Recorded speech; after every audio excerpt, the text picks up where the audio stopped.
Mechanics के second chapter की ये थ्योरेटिकल वाले पोर्शन की लगभग लास्ट क्लास समझिए, जिसमें हम लोग जो बचा हुआ पोर्शन है वो क्लियर कर लेंगे। क्या क्या था हम लोग का जो बच गया था, मैं आपको जरा एक बार दिखा देता हूं। मैं आपको जरा एक बार दिखा देता हूं कि हम लोगों का क्या क्या बच गया था, ठीक है ना। याद करिए कि लास्ट क्लास में हम लोगों ने यहां तक का पूरा खत्म कर लिया था कहानी। Simple problems on above topics ये नहीं हुआ है, यानी अभी न्यूमेरिकल्स नहीं हुए हैं। न्यूमेरिकल्स एक ही साथ शुरू होगा, सब न्यूमेरिकल एक साथ आप लोगों का होगा, ठीक है ना। अब हम लोग types of load, supports, beam, load के टाइप, सपोर्ट कौन कौन से होते हैं, बीम कौन कौन सी होती है, और एनालिसिस फॉर सिंपली सपोर्टेड और दूसरा कैंटिलीवर बीम, यानी दो बीम का एनालाइज करना है। इन टाइप सबका जाना है, और सपोर्ट्स का टाइप जानना है, और लोड का टाइप जानना है। यही इतना पोर्शन आपका बचा हुआ था। ऊपर का पूरा पोर्शन हम लोगों ने पढ़ के खत्म कर लिया है। यदि आपने अभी तक उन वीडियोस को नहीं देखा है और नहीं पढ़ा है तो पहले जाके उनको खत्म करिए। इंट्रो के बारे में कह दूं, मैं अश्विनी शर्मा आप लोगों को लगातार मैकेनिक्स की जबरदस्त लेक्चर्स प्रोवाइड कर रहा हूं, और आप लोग मेरे साथ पढ़ रहे हैं, मुझे आपका प्रेम भी मिल रहा है। तो अगर आपको वीडियो लेक्चर्स पसंद आ रहे हैं तो अपने दोस्तों तक पहुंचाइए और बताइए कि सिविल टेक सॉल्यूशन एक ऐसा चैनल है जो पॉलिटेक्निक के स्टूडेंट्स बहुत ही तौर तरीके से पढ़ाता है। तौर तरीका समझते हैं ना। तौर तरीके का मतलब होता है कि कोई ढिलाई बरते बिना, कोई गलत सही डेटा नहीं, बिल्कुल सटीक जानकारी। सबसे बड़ा मेरा जो पावर है वो मैं आपको दिखाता हूं कि मैं पावर क्या मेरा है आज का। मैं बस इतना बता दूं, इस पूरे चैनल पर एक थ्योरी पे काम होता है, एक थ्योरी पे काम होता है इस पूरे चैनल पे, और यही हमारी थ्योरी है। ये लिखा रहता है, आपको साइड में दिखता नहीं है, कभी नोटिस करिएगा। हम बहुत कम समय में बहुत ज्यादा कॉन्सेप्ट आपको दे देते हैं। कभी नोटिस करिएगा कि आपने मेरे साथ कितना समय गुजारा और उस दौरान आपको कितनी सारी जानकारी मिली। आइए मुद्दे पर चलते हैं। अगर सिलेबस आप देख चुके हो तो सबसे पहले था टाइप्स ऑफ लोड, फिर सपोर्ट्स और बीम। तो पहले इन्हीं को क्लियर करते हैं। सबसे पहले हम लोग बात करेंगे टाइप्स ऑफ लोड पर। सबसे पहले हम लोग बात करेंगे टाइप्स ऑफ लोड पर। अभी तक आप लोगों ने जितना भी फोर्स का पढ़ा हिसाब किताब ना, उसमें फोर्सेस अलग अलग जगह पे लग रहे थे, और लगने के बाद उन बलों के रिजल्टेंट को निकालने के कई तरीके थे। रिजल्टेंट कितना इंपॉर्टेंट था इसको मैंने रिजल्टेंट पढ़ाने से पहले भी बताया था, और आज भी मैं कह रहा हूं। जब भी किसी बॉडी पर कई बल लग रहे हो तो हम सबको एनालाइज नहीं करना चाहते। हम चाहते हैं हम जाने कि इनका कंबाइंड इफेक्ट क्या पड़ रहा है, उनका कंबाइंड इफेक्ट क्या पड़ रहा है, और कंबाइंड इफेक्ट को कैसे रोका जाए या न्यूट्रलाइज किया जाए। हमारा उद्देश्य बस और बस यही होता है, ठीक है। अब कहेंगे सर कैसे बॉडी पर लोड लगता है इतना सारा, तो मैंने फ्री बॉडी डायग्राम आपको बना करके लास्ट क्लास में दिखाया था कि असल में लोड नहीं है, कई बार प्रतिक्रियाएं, कई बार अलग अलग तरह के भार, इन सब चीजों को भी हम लोग लोड के अंतर्गत ही लेते हैं। क्लियर है पूरी बात। एक और जरूरी बात उनसे जुड़ा हुआ फोर्सेस के मैटर से, आप कोशिश करिएगा ना कि मेरी बातों को आप ध्यान से सुने।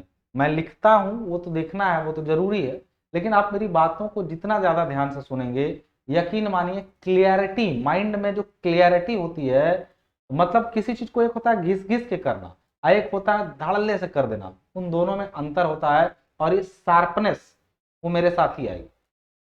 यूट्यूब के बहुत सारे चैनल आपको पढ़ा सकते हैं सेम चीज, लेकिन जो शार्प होते हैं ना आप, वो मेरे ही साथ मिलके आपको आएगा। गारंटी देता हूं इस बात की। शार्पनेस, शार्पनेस इस चीज का ध्यान रखिएगा। नॉलेज अलग है, शार्पनेस अलग। मुद्दे पर बात करते हैं कि फोर्सेस के फ्री बॉडी डायग्राम हमने क्यों सीखे। अभी उसका एप्लीकेशन आपको आगे मिलेगा, इसलिए फ्री बॉडी डायग्राम का केवल कंसेप्ट तो बताया गया, लेकिन यह नहीं बताया गया कि उसका वो ऐसा कहां देता है, उसका क्या प्रयोग करना है, क्यों बॉडी के संपर्क सतहों को हटा करके केवल प्रतिक्रिया और बलों को ही दिखाया जाता है, ताकि विश्लेषण आसान हो सके। पहले सरल शब्दों में जवाब है कि विश्लेषण आसान हो सके, ठीक है। मैंने पहले भी बताया था कि जो मैं बातें आपसे कर रहा हूं वो चर्चा का ही विषय है, ये बातचीत नहीं हो रही है, ये आपको कॉपी में लिखने की शक्ति देगा, ठीक है। दूसरी बात, अब अभी का जो टॉपिक है वो काफी अलग है, लोड, बीम और सपोर्ट्स। ये जानते हैं अभी तक आप लोगों ने लॉ ऑफ फोर्सेस में असल में इस टॉपिक को नहीं होना चाहिए था। अगर मैं अपनी कहूं तो लॉ ऑफ फोर्सेस में इसको नहीं होना चाहिए था। इसमें आगे एक चैप्टर मोमेंट है, उसके पढ़ने के बाद होना चाहिए था इस टॉपिक, लेकिन है तो हम लोग इसी में पढ़ेंगे। लेकिन लेकिन उन फोर्सेस के सारे लॉ का इसमें प्रयोग होगा, पहली बात। दूसरी चीज कि ये अभी भी अधूरी सच्चाई है, आपके सामने हल्की फुल्की जानकारी दी जाएगी। ये जो अब टॉपिक चलने जा रहा है वो आपकी एग्जाम में बिल्कुल नया जुड़ा है, तो इससे क्वेश्चन आने की भी संभावना है। दूसरी चीज ये भी है कि इस टॉपिक का यूज अगले सेमेस्टर में बड़े तगड़े से है, तो ध्यान से पढ़ना। भले ही नया जुड़ा है, एग्जाम में नंबर आएगा केवल इसलिए नहीं, लेकिन अगले सेमेस्टर में इस टॉपिक की बहुत जरूरत है। सबसे पहले इसमें हम लोग को पढ़ना है टाइप्स ऑफ लोड के बारे में, टाइप्स ऑफ लोड के बारे में, टाइप्स ऑफ लोड के बारे में पढ़ना है, यानी भारों के प्रकार।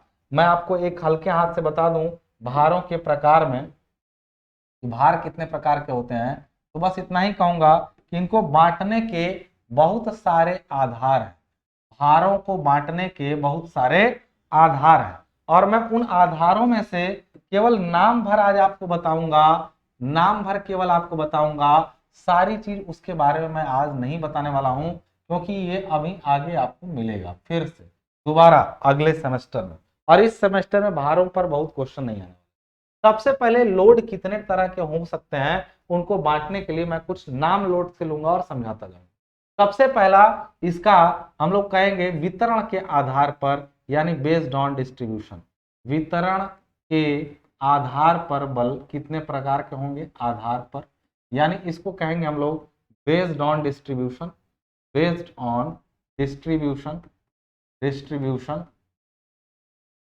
दूसरा होता है भारों को बांटा जाता है नेचर, यानी प्रकृति के आधार पर। कुछ बच्चों की शिकायत आ रही है कि आप इंग्लिश में पढ़ा रहे हैं, तो बेटा मेरा ऐसा कोई उद्देश्य नहीं, मैं दोनों भाषा लेके चल रहा हूँ। यदि तुम जरा सा भी मैनेज करने के लिए नहीं तैयार हो तो दिक्कत मुझे नहीं होगी, तुम्हें ही होगी। अगर तुम इतने ज्यादा हिंदीवादी हो या इंग्लिशवादी हो, दोनों लोगों की बात मैं कर रहा हूँ, तो दोनों लोगों को ही दिक्कत होगी। भाषा पर मत जाइए, समझ पर जाइए। बाकी नोट्स आपको दोनों लैंग्वेज में मिल रहे हैं। प्रकृति के आधार पर, यानी बेस्ड ऑन नेचर, आधार पर, यानी इसको कहते हैं based on nature, based on nature यानी प्रकृति के आधार पे। और तीसरा जो बल होता है उसको हम लोग उसके क्रिया के आधार पर, यानी उसके एक्शन के आधार पर, यानी क्रिया क्रिया के आधार पर, क्रिया के आधार पर, यानी based on action, based on action, action यानी क्रिया के आधार पर, ठीक है ना। इस आधार पर लोड कितने तरह के होते हैं मैं अगर आपको हल्के हाथ से बताऊं इस आधार पर, तो होता है पॉइंट लोड, पॉइंट लोड जिसको केंद्रित भार कहते हैं, पॉइंट लोड। और कोई भी हिंदी इसका ना याद करे, ये ध्यान रहे, इंग्लिश नाम ही याद करेगा, पॉइंट लोड यानी संकेंद्रित भार। दूसरा होता है यूडीएल, यूडीएल यानी इसको बोलते हैं uniformly distributed load, uniformly distributed load. नाम मैं लिख रहा हूं और समझाऊंगा भी, डिस्ट्रीब्यूटेड लोड। क्या ये दोनों लोड पहले ही नहीं समझा दिए गए हैं? मैं आपको बताता हूं कैसे, कैसे मैं अभी आपको दिखाता हूं कैसे।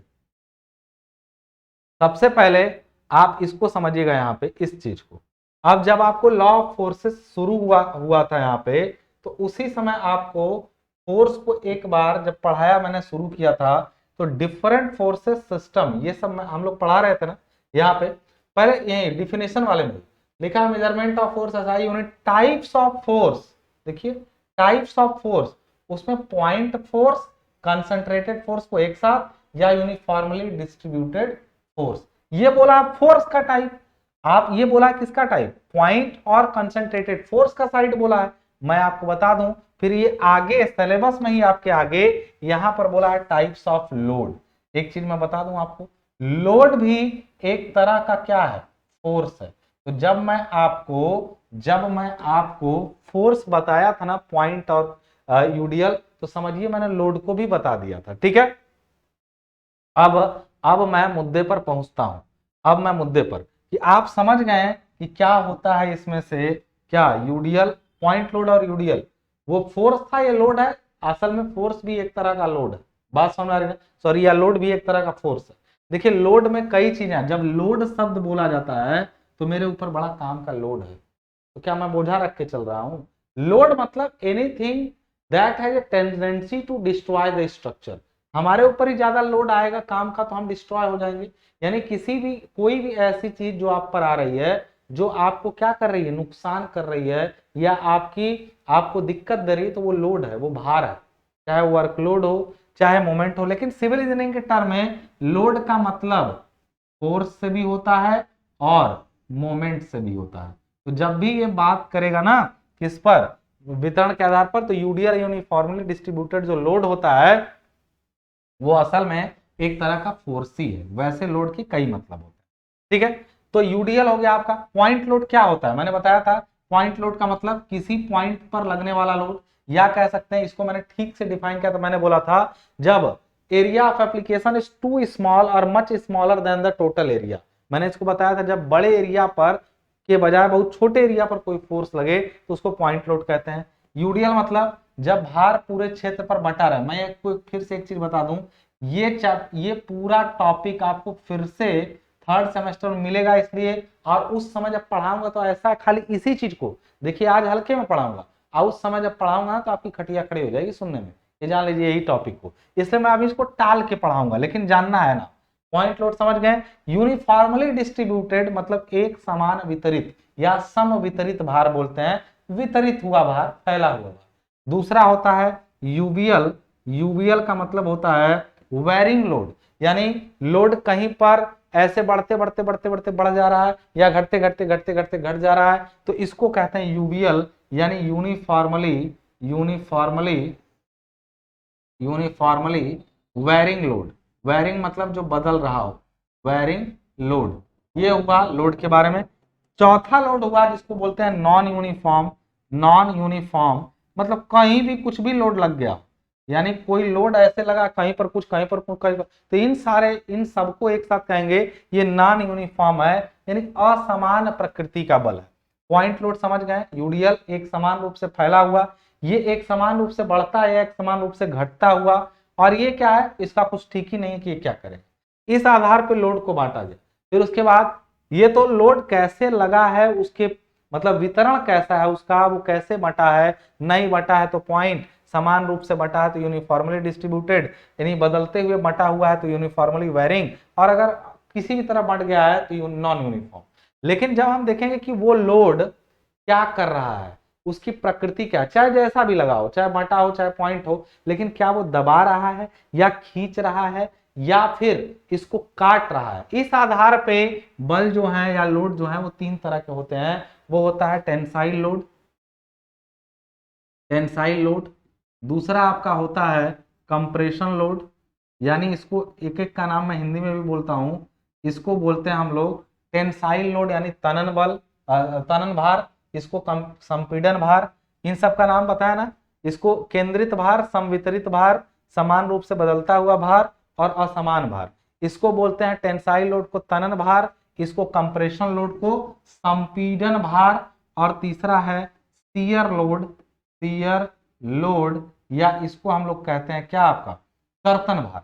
फिर एक तरीके से लोड ये तीसरा एक्शन के आधार पर भी होता है, जिसका मैं आज पूरे मैकेनिक्स में आपको इन सब के बारे में तो मिल भी जाएगा आपको मैकेनिक्स की किताबों में, इनके बारे में नहीं मिलेगा। डेड लोड केवल मैं यहाँ पे केवल नाम लिख रहा हूँ, डेड लोड एक मैं लिख दे रहा हूँ। डेड लोड का मतलब पड़ा भार, मैं भी बताता हूँ। एक होता है आपका डेड लोड, फिर आपका होता है आपका gradual load, gradual load, gradual load के बाद जो तीसरा होता है इम्पैक्ट, इम्पैक्ट, इम्पैक्ट, फिर आपका आता है सडन, सडन, फिर आता है आपका डायनामिक, डायनामिक, डायनामिक। यानी एक चीज जान लीजिएगा, ये तो तनाव मतलब खींचने वाला भार, कंप्रेशन मतलब दबाने वाला भार, और शियर मतलब काटने वाला भार। क्रिया के आधार पर डेड लोड मतलब आपका बिल्डिंग का छत है, छत छत खुद भी एक भार है जो दीवारों पर भार डाल रहा है अपना, तो छत अपने आप में एक डेड फोर्स है या डेड लोड है। लेकिन छत के ऊपर आप टहल रहे हैं, घूम रहे हैं, तो आप क्या है, एक डायनामिक लोड है या एक लाइव लोड कहे जाएंगे। मतलब हम छत पे गए, फिर लोड लगा, फिर हट गया, जब हम हटे तो लोड भी हट गया हमारा, यानी वो लोड जो स्थिर रूप से लगा रहे उसको डेड लोड कहते हैं, जो लोड घूमता फिरता रहे उसको डायनामिक या लाइव लोड कहते हैं, जो लोड अचानक से आके धड़ाक से गिर जाए, ऊपर से कोई चीज, कोई ईंट उठा के आपके छत से फेंक दिया तो आपकी छत पे आके ईंट गिरी धड़ाम से, तो उसको कहते हैं इंपैक्ट लोड। और अगर आप ईंट को फेंकिए मत ऊपर से, चुपचाप उठा के धीरे से रख दीजिए, तो उसको कहते हैं सडन लोड। सडन मतलब अचानक से लगा। इंपैक्ट भी अचानक से लगता है लेकिन ऊंचाई से गिरता है, तो ये बड़ा खतरनाक होता है इसकी तुलना में, सडन वाले की तुलना में। मैं बस ये कहना चाहता हूं यहाँ पे कि इतने टाइप्स के लोड जो हो सकते हैं, इनका नाम और इनकी हल्की हल्की जानकारी मैंने आपको दी, लेकिन मैं फिर से याद दिला दूं ये पूरी बात नहीं है। इनका एक एक का विश्लेषण यदि करने चलें तो बहुत समय लग जाएगा, और मैकेनिक्स में उसको पढ़ने की कोई जरूरत नहीं। आप इसको थर्ड सेमेस्टर सोम में पढ़िएगा, वहां जरूरत होगी। कोई टीचर अगर आपको बीच में कोई पढ़ा भी देता तो, या कहीं कोई पढ़ लिया देख लिया तो डरिएगा मत, बहुत आसान सी चीजें हैं, मैं भी पढ़ा सकता हूं, लेकिन आपको अभी उसकी जरूरत नहीं है। और जब मैं पढ़ाऊंगा तो फिर आप दूसरे से कंपेयर करिएगा कि हाँ ऐसा भी लोड पढ़ाया जाता है क्या, जब मैं लोड पढ़ाऊंगा तो चलिए उस पर परेशान होने की जरूरत बिल्कुल नहीं।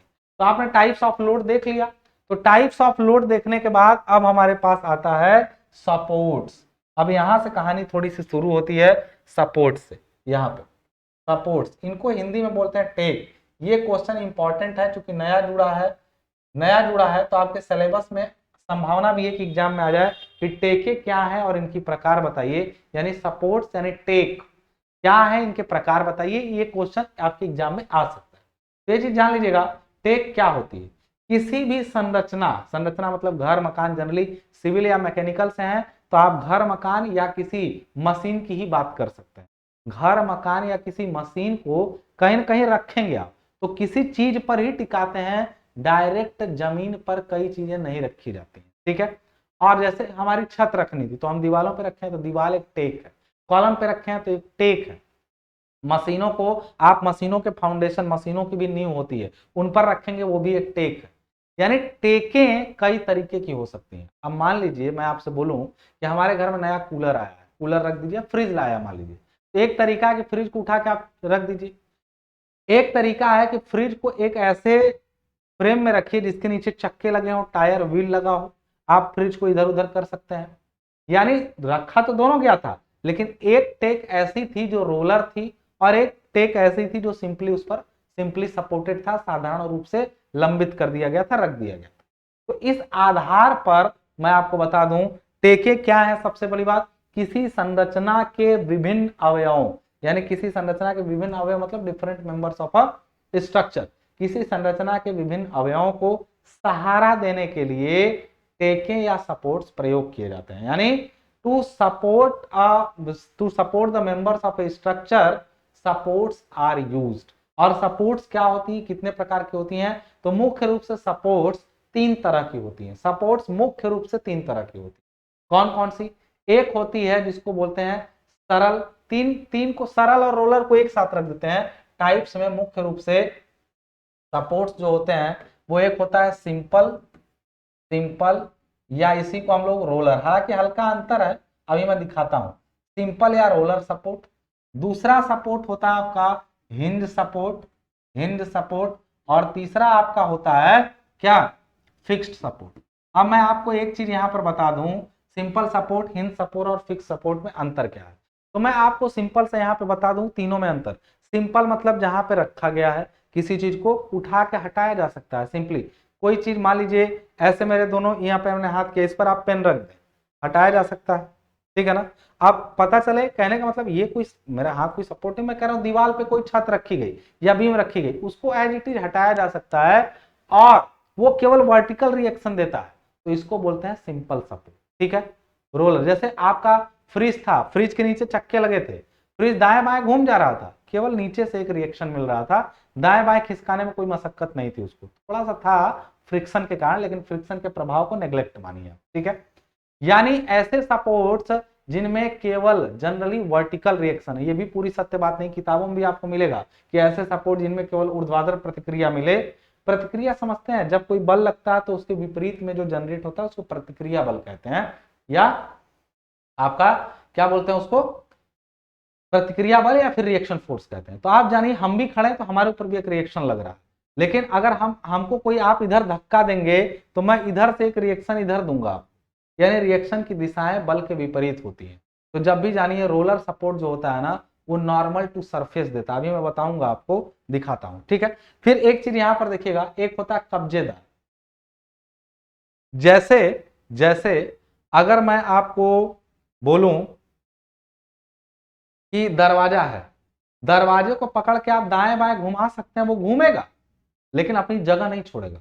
जैसे इस पेन को मैंने यहां पे रखा, ठीक, अब इस पेन को मैंने यहां पे रखा और ये रख के हटा दिया, हम दाएं बाएं इससे घूम सकता है, ऐसे जैसे ऐसे दाएं बाएं घूम सकता है क्योंकि रखा गया था।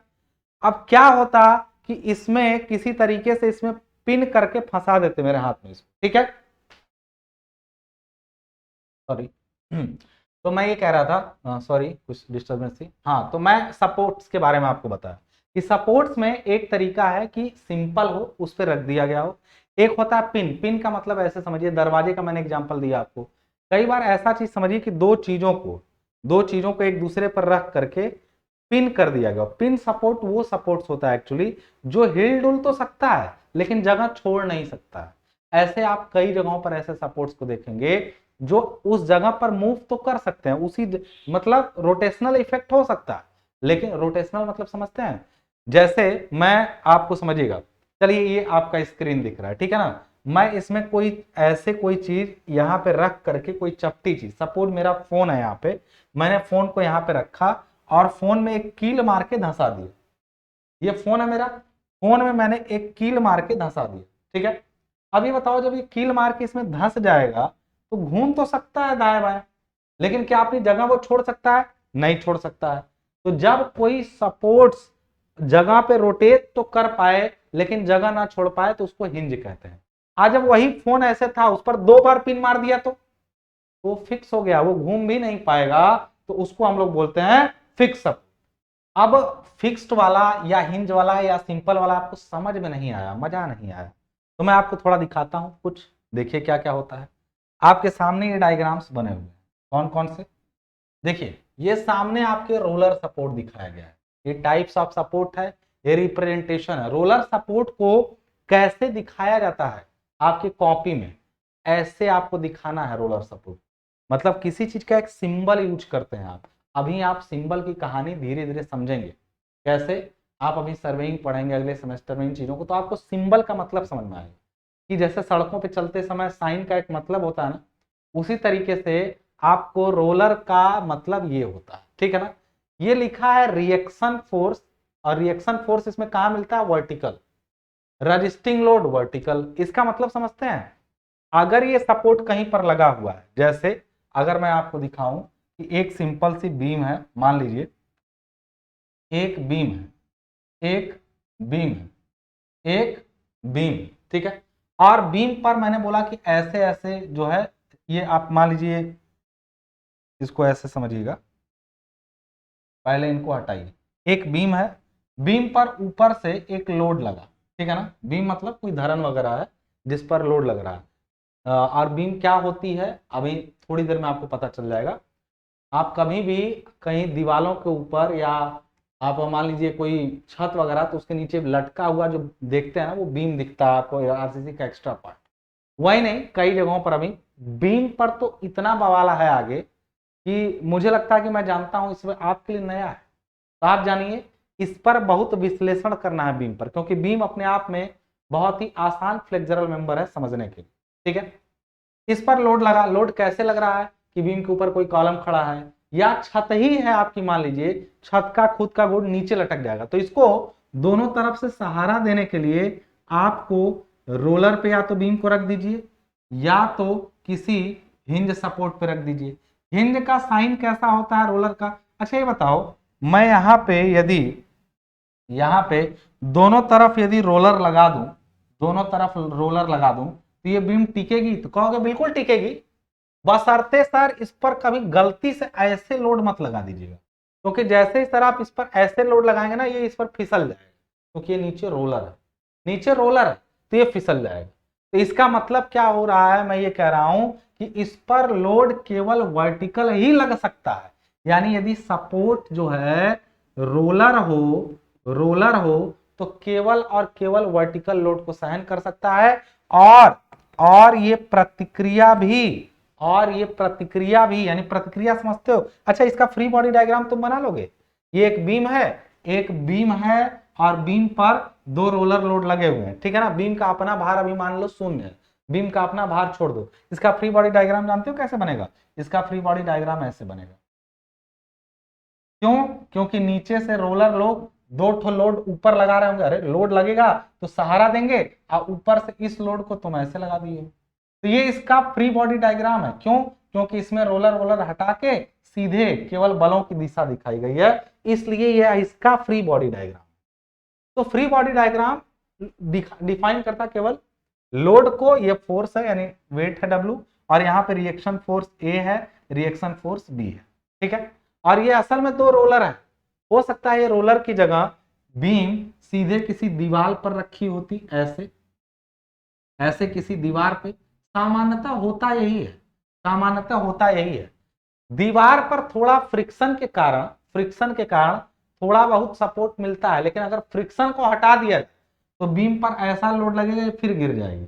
बीम केवल और केवल इस भार के प्रभाव में संतुलन में है, क्योंकि इस पर रिएक्शंस ऐसे मिल रहे हैं, इस वजह से केवल ऊपर से आने वाले भार को ही ले सकती है, दाएं बाएं से नहीं।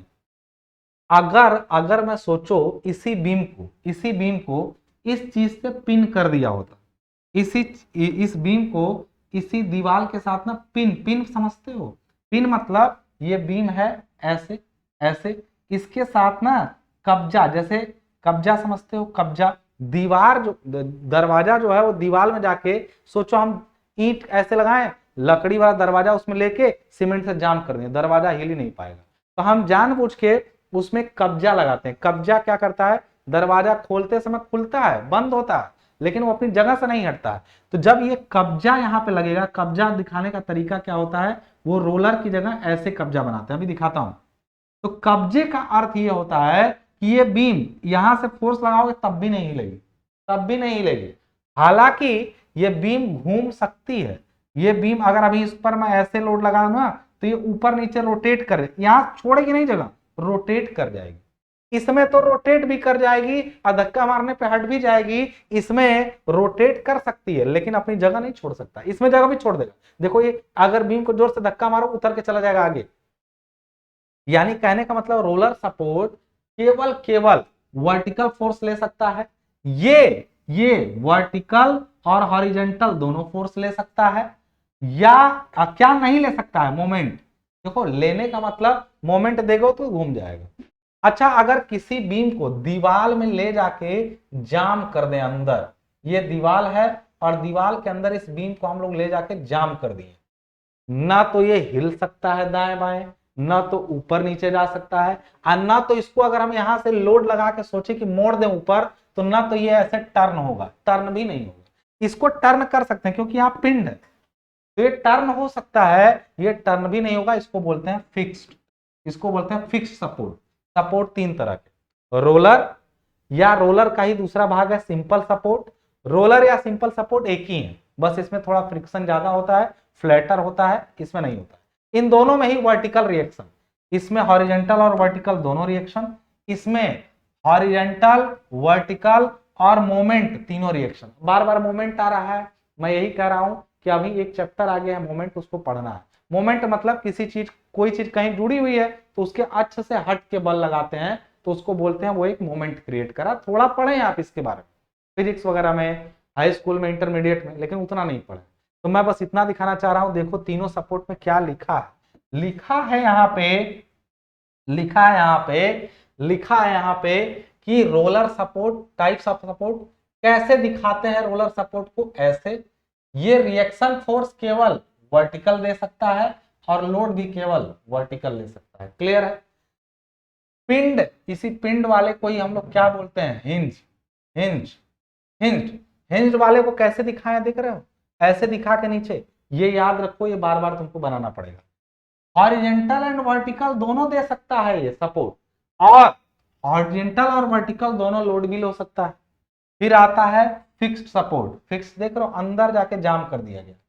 हॉरिजॉन्टल, वर्टिकल एंड मोमेंट्स तीनों ले सकता है, और allow all types of horizontal, vertical and moments, सभी तरह के लोड भी ले सकता है, लोड भी ले सकता है और प्रतिक्रिया भी दे सकता है। और एक होता है सिंपल सपोर्ट, जो रोलर का ही भाई है, केवल देखो इसमें भी वर्टिकल, इसमें भी वर्टिकल, मतलब केवल ये चपटा है और ये ऐसे, समझ में आ रहा है? मैं अगर तुमको एक सरल शब्दों में, मैं आपको एकदम एक सरल शब्दों में यदि ये तीनों लोड को समझाऊं तो मैं बोलूंगा कि देखिए ये सपोर्ट जो है ना वो है आपकी गर्लफ्रेंड।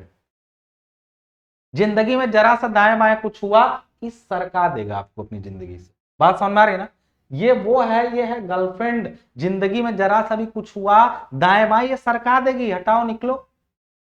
और ये लोड है बीवी, यानी जिसको बोलते हैं वाइफ, ये कहेगी हम पकड़े रहेंगे, जितना फड़फड़ाना है फड़फड़ा लो, छोड़ेंगे नहीं, घूम लो इधर उधर, इधर उधर घूम लो, यानी ये पकड़े रहता पिन की तरह।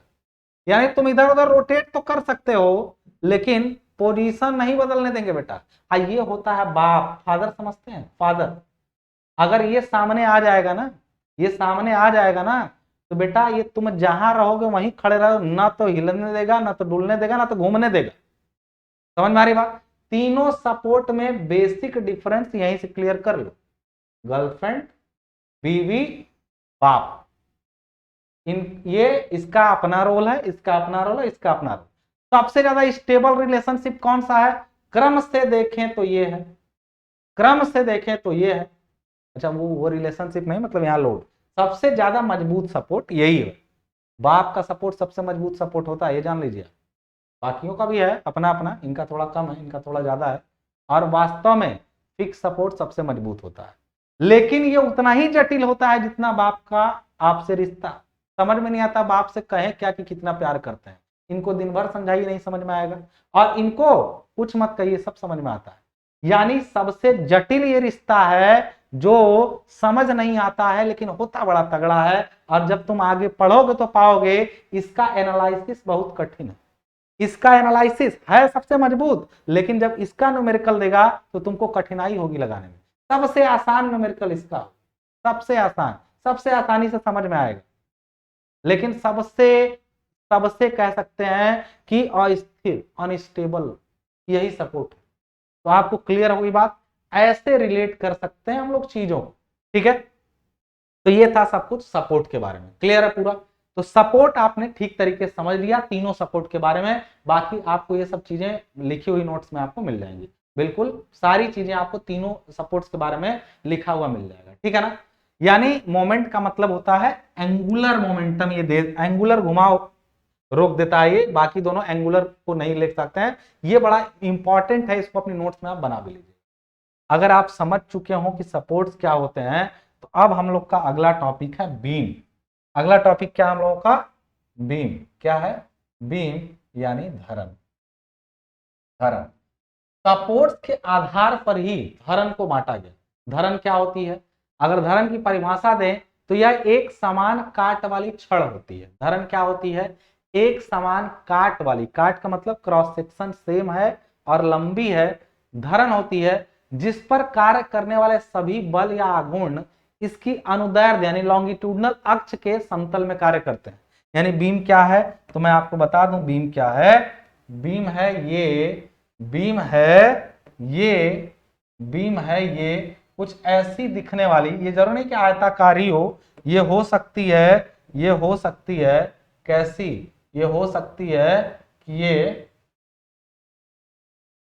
ये आयताकार बीम अभी आपको दिख रही है, यानी एक ऐसा दिख रहा हो कि यहां से यहां तक कुछ लंबाई का और इसका एक समान काट है हर जगह, तो ये बीम है।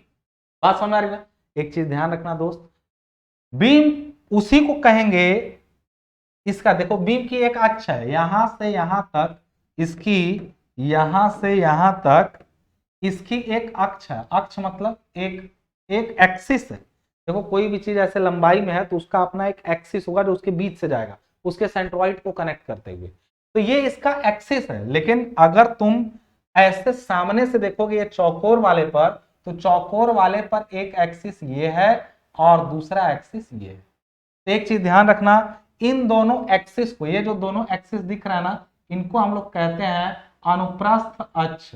अनुप्रस्थ अक्ष, यानी इसको हम लोग बोलते हैं क्या? इसको बोलते हैं, इसको बोलते हैं transverse axis. Transverse, transverse axis. और इसको हम लोग क्या बोलते हैं? इस वाले को इसको बोलते हैं हम लोग लॉन्गिट्यूडनल एक्सिस, यानी लॉन्गिट्यूडनल एक्सिस, यानी इसको हम लोग बोलते हैं अनुदैर्ध्य अक्ष, अनुदैर्ध्य अक्ष बीम का, ठीक है ना। ये एक बीम है, ये क्या है, एक बीम है।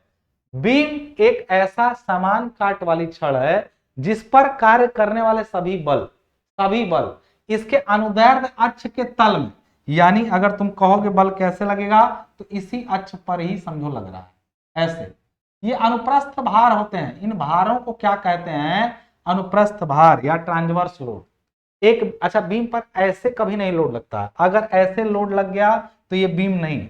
बीम ये तभी कही जाएगी जब इस पर बल हमेशा ऐसे ही लगे, इसकी लॉन्गिट्यूडनल एक्सिस पर लगे, ठीक है ना।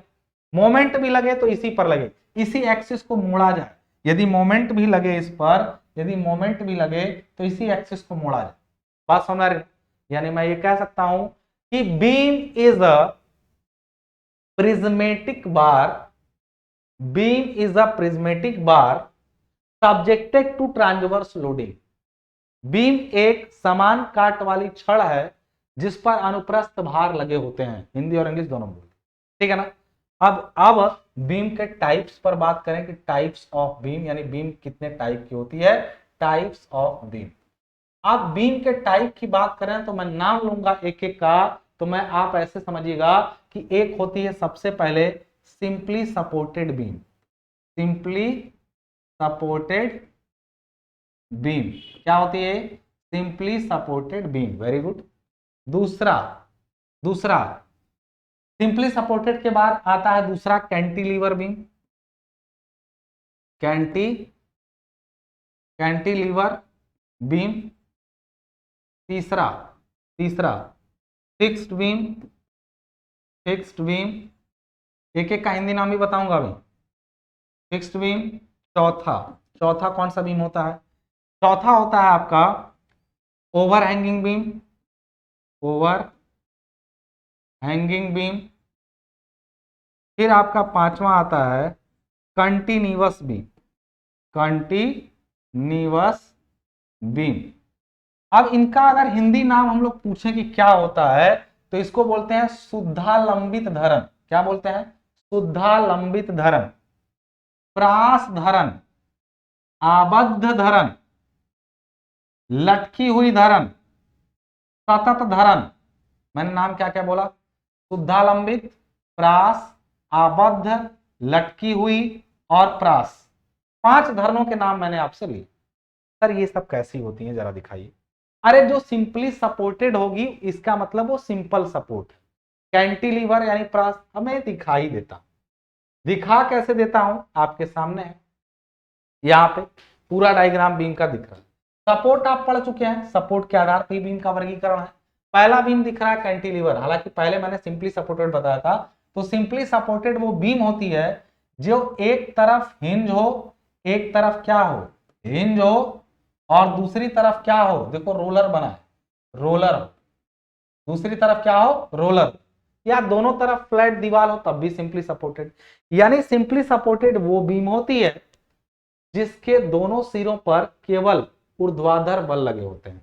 मैंने आपको एक चीज बोला था कि मैं बताऊंगा, मैंने बोला था कि जैसे इस डायग्राम में लिखा गया है कि रोलर सपोर्ट वर्टिकल सपोर्ट देता है, लेकिन ये बात पूरी सत्य नहीं है। क्यों, क्योंकि ये सब ना, ये जो बना हुआ है ये सब भी, ये अच्छे लोगों के ये चार्ट गूगल पे आपको मिल जाए, लेकिन मैं गूगल को इसलिए नहीं उतना ज्यादा आपको बोलता हूं उसके बारे में, क्योंकि देखो अगर कोई चीज ऐसे टिकी हुई है, ऐसे है, और रोलर ऐसे लगा हुआ है, सपोर्ट करो, ऐसे लगा हुआ है, तो जानते हो, तुम कहोगे सर ये तो टिकेगा ही नहीं क्योंकि नीचे पृथ्वी का भार खींचेगा इसको, सरक जाएगा। मैं कहूंगा सपोज करो तुम अंतरिक्ष में, तो रोलर कभी भी ऐसा जब भार लगेगा ना तो इधर से प्रतिक्रिया देगा। रोलर वर्टिकल नहीं देता है, ये सरफेस के नॉर्मल देता है। असल में इसको लिखना चाहिए था नॉर्मल टू द सरफेस। क्या लिखना चाहिए था, नॉर्मल टू द सरफेस। और मैं आपको एक चीज बता दूं, ये सब बातें जो मैं आपको बता रहा हूं ना, वो अच्छे लोग नहीं बता पाएंगे, आप ये भी जान लीजिए। आपको किताबों तक में लिखा मिलेगा वर्टिकल, वर्टिकल इसलिए कहते हैं कि वर्टिकली काम करता है लोड। लेकिन यदि लोड कहीं तिरछे काम करेगा, ये बताओ अगर लोड ऐसे काम कर रहा है तो ये इसको रिएक्ट नहीं दे रहा है तो रोलर ही।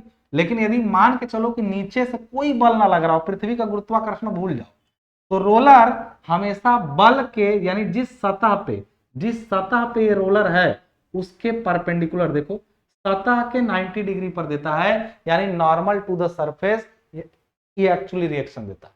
तो ये ध्यान रखना दोस्त, बहुत सारी ऐसी चीजें हैं जो किताबों तक में अलग अलग जगहों पर गलत मिलेंगी आपको, और वास्तविकता है, ये वर्टिकल नहीं बोलना चाहिए।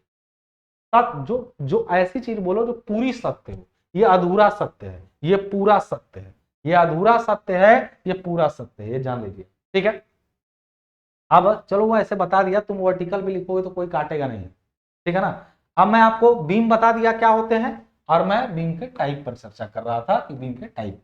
तो पहला मैंने बोला सिंपली सपोर्टेड में एक हिंज होता है, दूसरा रोलर। क्योंकि सर दोनों रोलर क्यों नहीं रख दिए, तो अनस्टेबल बीम हो जाती है। अभी तुमको एक सब्जेक्ट जो डिप्लोमा में है ही नहीं, आपको आगे बीटेक में मिलेगा, जिसका नाम है स्ट्रक्चर। स्ट्रक्चर में तुम ये जानोगे कि स्टेबिलिटी क्या होता है, इनडिटर्मिनेसी क्या होता है। तो अभी धीरे धीरे पढ़ो, जुड़े हो साथ में, तो हम लोग अच्छी अच्छी चीजें पढ़ेंगे। मैं उन चीजों को तुमको पढ़ा दूंगा जिनको शायद कोई बीटेक ना करे, तो मैं उनको जेई की क्लास में या इधर उधर कहीं पढ़ा दूंगा थोड़ा, ठीक है। तो अभी मत जानो, स्ट्रक्चर थोड़ा एक अलग सी चीज है, जो स्ट्रक्चर एक सब्जेक्ट है, लेकिन वो जनरली डिप्लोमा में नहीं है, ये दुर्भाग्य है। तो बीटेक के लिए अच्छा है। तो बस ये जानो, एक तरफ हिंज इसलिए करते हैं कि टिका रहे, कम से कम भागे ना इधर उधर, एक तरफ रोलर कर दो तो इसको बोलते हैं सिंपली सपोर्टेड।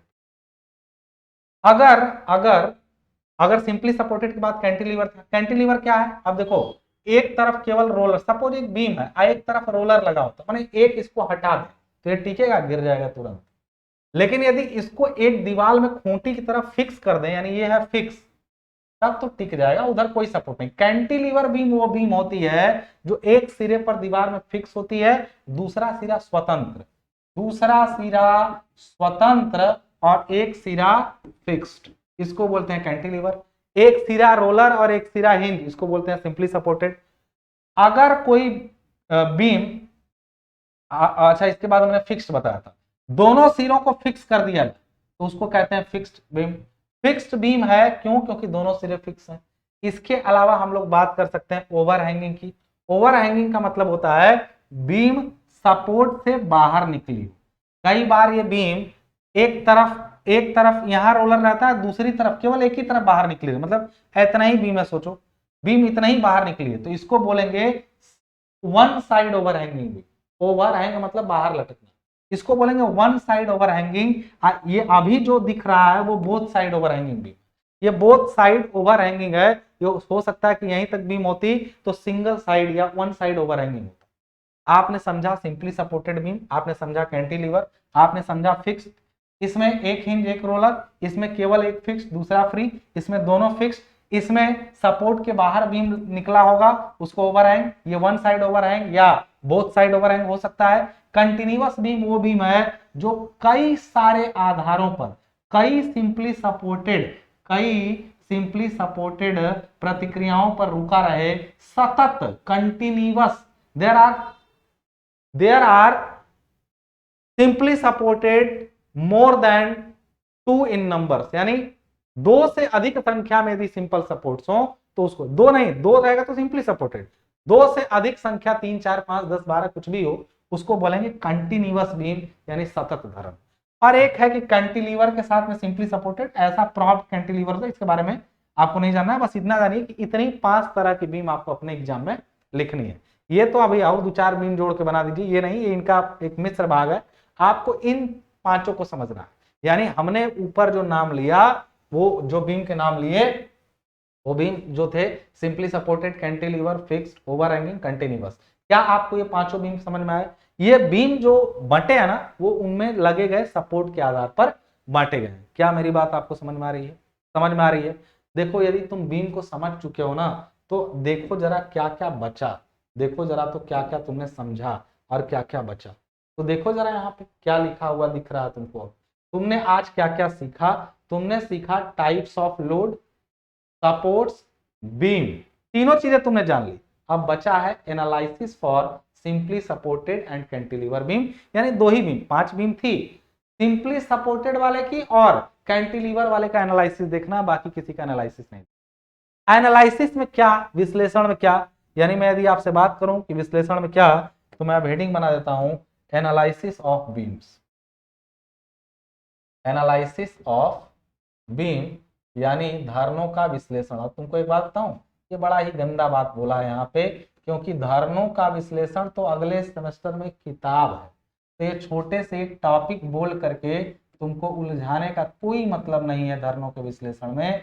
इसमें धारणों के विश्लेषण में तुमको केवल ये पता करना होता है कि अगर एक धारण यहाँ पर है, यहाँ पे, और उस पर कोई रोलर या सिंपली सपोर्टेड बीम में बात कर रहा हूं, मान लो ये सिंपली सपोर्टेड बीम है, इस पर कहीं लोड लग गया, मान लो 20 किलो न्यूटन का। कितना लोड लग गया?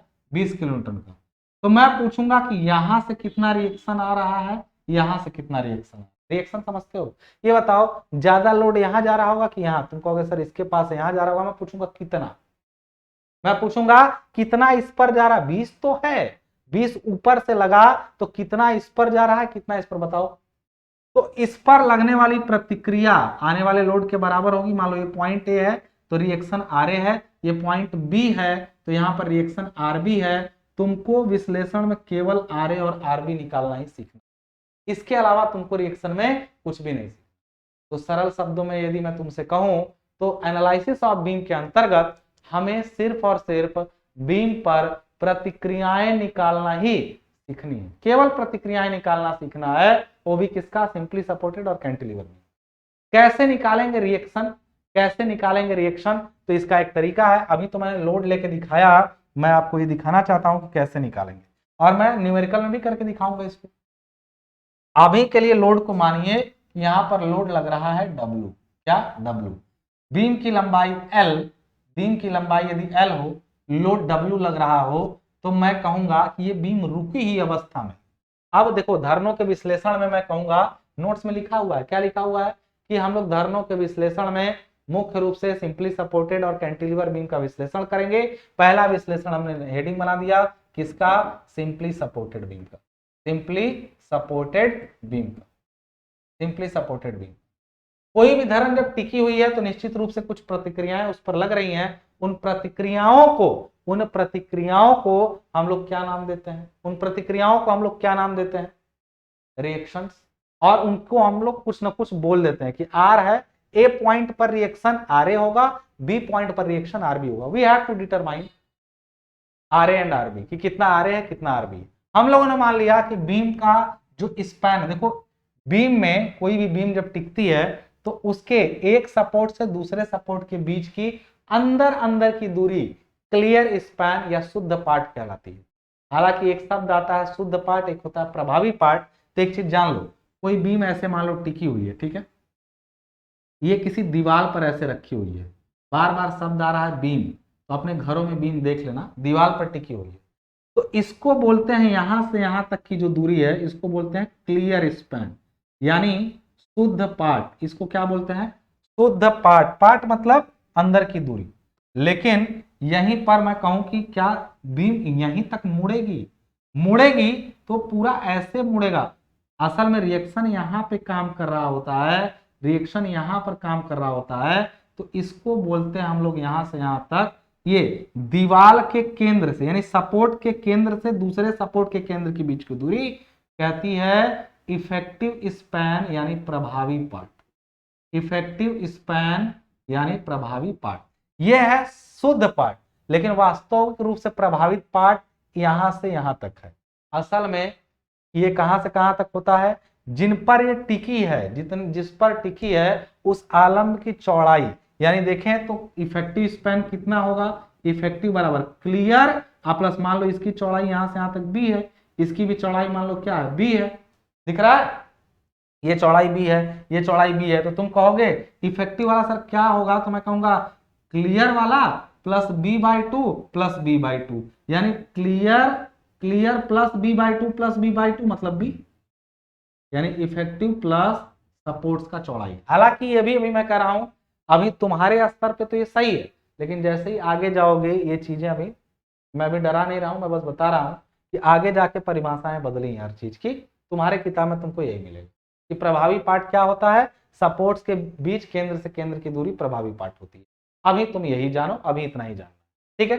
तो मैंने कहा कि इसका प्रभावी पार्ट, इसका शुद्ध पार्ट नहीं, इसका प्रभावी पार्ट एल है, मतलब इसके केंद्र से इसके केंद्र के बीच की दूरी एल, एल मतलब लंबाई बीम। इस पर भार डब्ल्यू ए से एक्स दूरी पर लग रहा है, ए से एक्स दूरी पर भार डब्ल्यू लग रहा है, ठीक। तो मुझे जानना है कि आर ए कितना होगा और आर बी कितना होगा, यही जानना है मुझे। मैं करूंगा क्या, मैं इस पर लगाऊंगा, हमने लिखा सिंपली सपोर्टेड बीम, हम लिखेंगे कि यहां पर हमें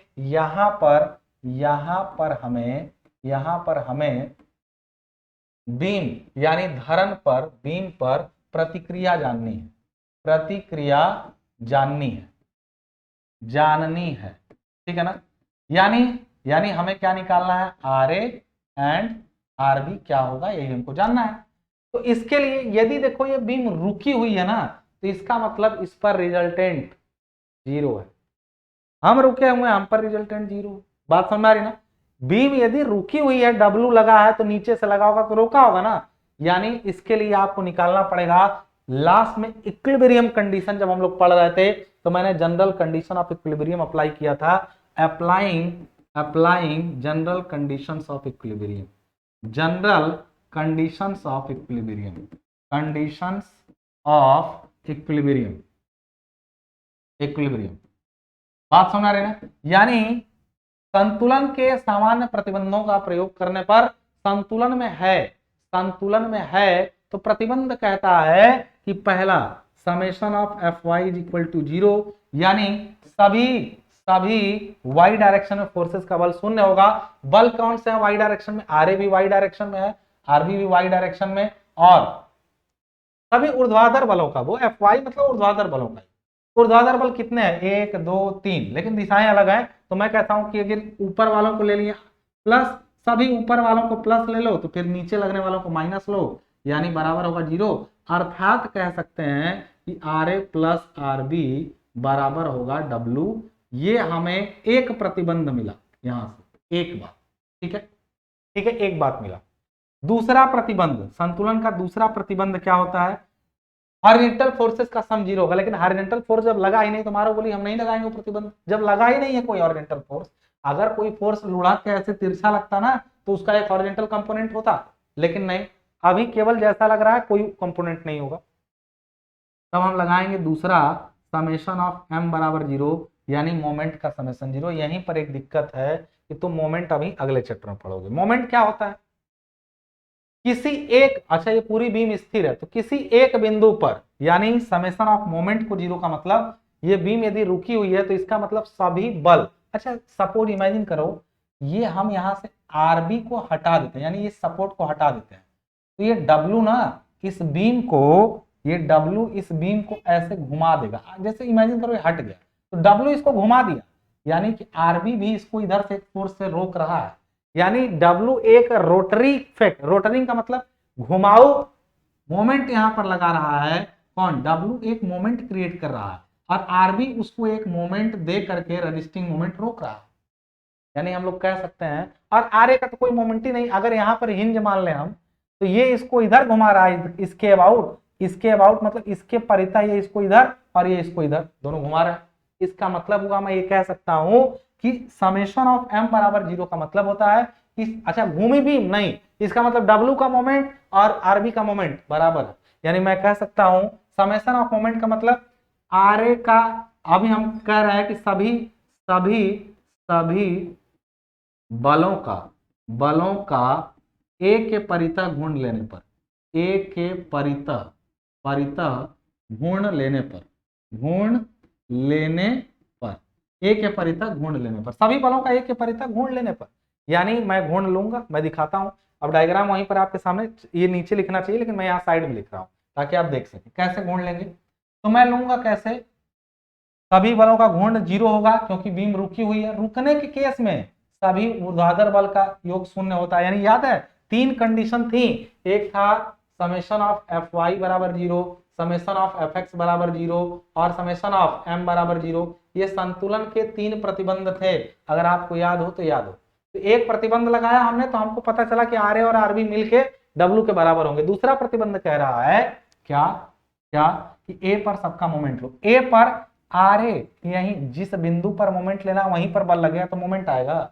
दरवाजा खोलना है तो दरवाजे के कब्जे से कब्जे पे जाके दरवाजा खोल रहे हो, नहीं खुलेगा।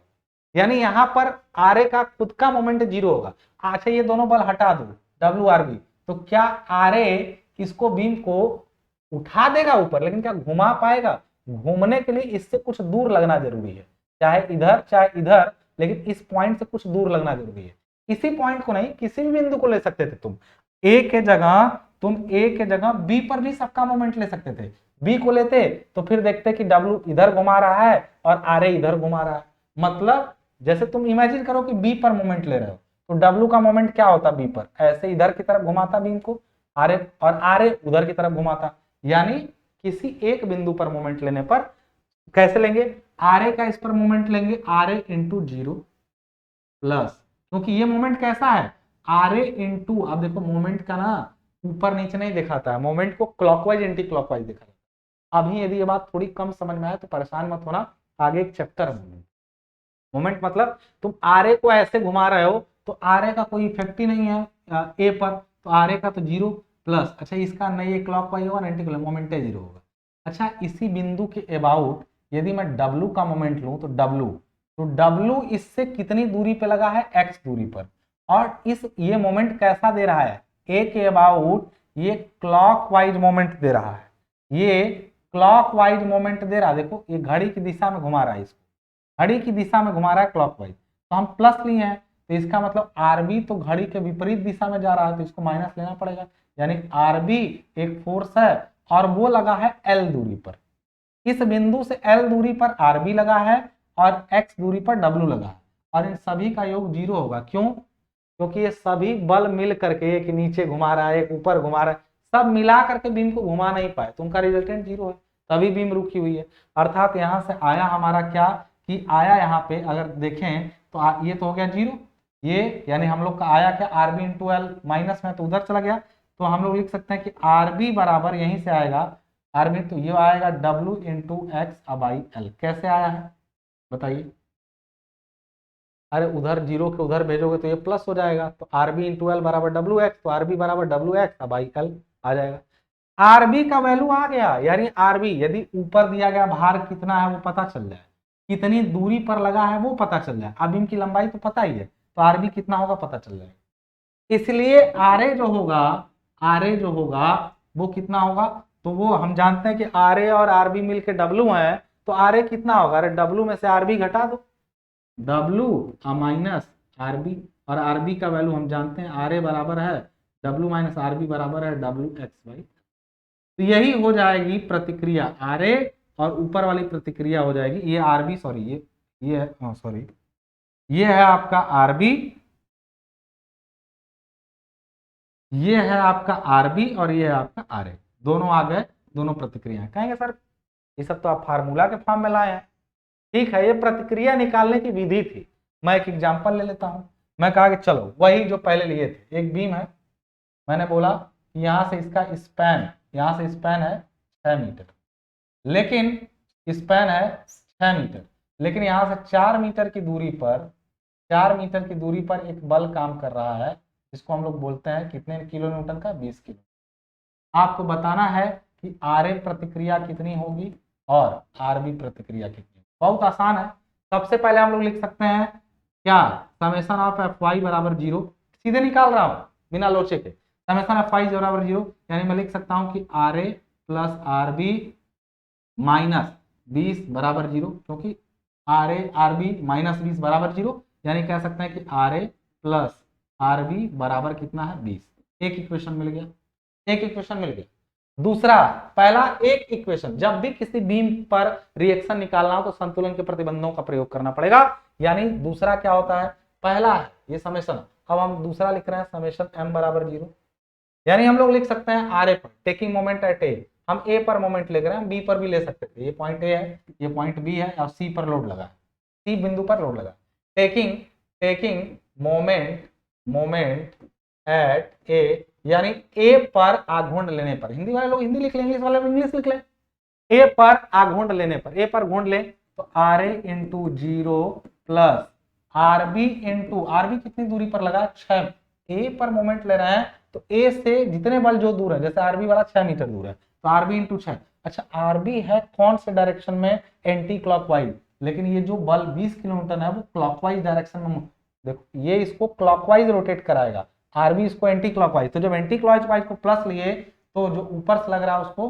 माइनस लो, यानी 20 किलो न्यूटन इंटू कितनी दूरी पर है ए से 4 मीटर, 4 मीटर, अब बराबर होगा 0, सॉरी ये गुणा कर लो 4 का, गुणा 4 अब बराबर 0, यानी कह सकते हो यहां से कि सर ये तो 0 हो गया आर ए इंटू 0, तो सर 6 आरबी बराबर, ये पूरा उधर भेज दो 0 के, तो 20 चौका 80, यानी कहोगे सर आरबी बराबर जो होगा वो 80/6 किलो न्यूटन होगा, कहेंगे कितना, तो डिवाइड कर लो, कितना करोगे तो एक बार में 2 इधर गया, 6 तिया 18, फिर 13.33 किलो न्यूटन यहाँ चला गया, ऐसे, इसलिए आर ए बराबर कितना होगा, तो कहोगे सर आर ए बराबर 20 में से आरबी घटा दीजिए, 20 माइनस आरबी, आरबी का वैल्यू है 13.33, यानी कहेंगे कि ये आ जाएगा 6.67 किलो न्यूटन, यानी यहां से हुआ कि आर ए 6.67 और R B 13.33, R A 6.67 kilo newton आएगा और आरबी 13.33 आएगा। नहीं लग रहा है कि इधर लोड ज्यादा पड़ रहा था तो इधर रिएक्शन ज्यादा मिला, इधर लोड कम पड़ रहा था तो कम मिला, क्या होगा यदि यही लोड बीच में लग जाता, तो दोनों तरफ बराबर आना चाहिए था ना, मैं लगा के दिखाता हूं, अगर लोड बीच में लग जाए तो, लोड बीच में लग जाए तो, चलो वही सेम क्वेश्चन, 6 मीटर लोड लग गया बीच में, कितना लोड लगा 20 किलो न्यूटन, मैं अगर कहना चाहूं तो सीधे मार दूं, लेकिन मैं दिखाता हूं सेम नियम, पहले कहता है समेशन ऑफ एफ वाई बराबर 0, यानी मैं कह सकता हूं कि R A that is point A, B this is R A reaction upward, R B यानी यहाँ पे दोनों क्या होगा निकालना है, रिएक्शन बीच में लगा है, at is a distance of 3 metre, मतलब 6 का आधा 3 पे लगा, देखते हैं, यानी यहां से लिख सकते हैं कि R A plus R B minus 20 बराबर 0, यानी बात वही है कि R A plus R B बराबर 0, सॉरी 20, यही बात हुआ, पहला इक्वेशन मिल गया हमको, ठीक है। दूसरा कहता है समेशन ऑफ m बराबर 0, यानी आर ए का मोमेंट लेंगे, फिर ए पर ही मोमेंट ले रहे हैं, R A into 0 plus R B into 6, now this 20 into 3, क्योंकि ये 20 लगा है 3 मीटर की दूरी पर ए से, यानी यहां से बराबर 0 होगा, यानी आर बी, और ये तो 0 हुआ, आर बी इंटू क्या है 6 मीटर की दूरी पर, ये 6 है, तो आर बी इंटू देख लो यहाँ आर ए इंटू 0 है, आर बी 6 मीटर दूर है, 20 वाला 3 मीटर, लेकिन R B clockwise anti clockwise है और ये वाला क्लॉकवाइज है, यानी 6 आर बी बराबर होगा, ये 20 या 60 उधर जाएगा 60, यानी आर बी बराबर कितना हो जाएगा 60/6, यानी कितना हो जाएगा 10 किलोमीटर, इसलिए आर ए बराबर कितना हो जाएगा, तो 20 था ही टोटल, तो 20 माइनस 10 यानी 10, यानी दिख गया ना कि दोनों तरफ क्या आ गया 10 और 10 आना भी था क्योंकि बीच में लोड लगा था, तो रिएक्शन बराबर बटेगा, ठीक है। कहेंगे सर रिएक्शन निकाल के करें क्या, तो बिना मतलब के बात कर रहे हैं, कितना कितना लग रहा है, बताएंगे बेटा बताएंगे, काहे घबरा रहे हो, बताएंगे, सब समझ में आएगा अगले सेमेस्टर में, क्योंकि इसका तुमको इतना ही दिया गया सिलेबस कि तुम रिएक्शन निकाल लो बस, ये जो तुम रिएक्शन निकाल रहे हो सिंपली सपोर्टेड का, इसमें तो 2 सपोर्ट है, अगर कैंटिलीवर बीम हो और इस पर कोई लोड डब्ल्यू लगाओ तो इधर भी रिएक्शन भी डब्ल्यू ही होगा, सिंपल, इसमें सारा रिएक्शन फिक्स सपोर्ट पे होता है, इस पर यदि डब्ल्यू के अगर डब्ल्यू लोड एल दूरी पर लगा हो तो ये मोमेंट डालेगा, मान लो लोड लगा है डब्ल्यू एल दूरी पर, तो ये मोमेंट मान लो क्लॉकवाइज डालेगा, तो इस बीम को सहन करने के लिए अंदर से एक मोमेंट डब्ल्यू एल जनरेट होगा, तो मैं बस इतना कहना चाहता हूं कि अभी तुमको इसकी जरूरत भी नहीं है, बस इतना जान लो कि कैंटिलीवर में सारे सपोर्ट फिक्स एंड पर होते हैं, फिक्स आबद्ध सिरे पर, और जितना ऊपर से लोड है सबके बराबर रिएक्शन और जितना मोमेंट है सबके बराबर मोमेंट अंदर से लगता है, opposite in the direction of force end moment, clear है बात, यहाँ क्लियर है। आज की क्लास से आपने क्या सीखा, बहुत इंपॉर्टेंट क्लास थी, और यही आज वाली क्लास ना आपको भर भर के मिलेगी आपको अगले सेमेस्टर में, अभी तक मैंने अगले सेमेस्टर का नाम नहीं लिया था, पिछले किसी वीडियो में, लेकिन आज ले रहा हूँ, इसका मतलब जरूरत है। तो मुझे उम्मीद है कि आपको क्लास पसंद आई होगी। अब अगला सीरीज केवल और केवल न्यूमेरिकल का होगा। जितने इस चैप्टर के इंपॉर्टेंट न्यूमेरिकल होंगे, एग्जाम के पॉइंट ऑफ व्यू से होंगे, सारे न्यूमेरिकल धड़ल्ले सॉल्व करा दूंगा। तब तक के लिए आपकी एक जिम्मेदारी है कि अगर आपको लेक्चर पसंद आ रहा हो, अपने दोस्तों को, अपने क्लासमेट्स को इन वीडियोस को शेयर करिए और बताइए कि सिविल टेक्स सॉल्यूशंस पर आपका अनुभव कैसा रहा। दीजिए इजाजत, धन्यवाद।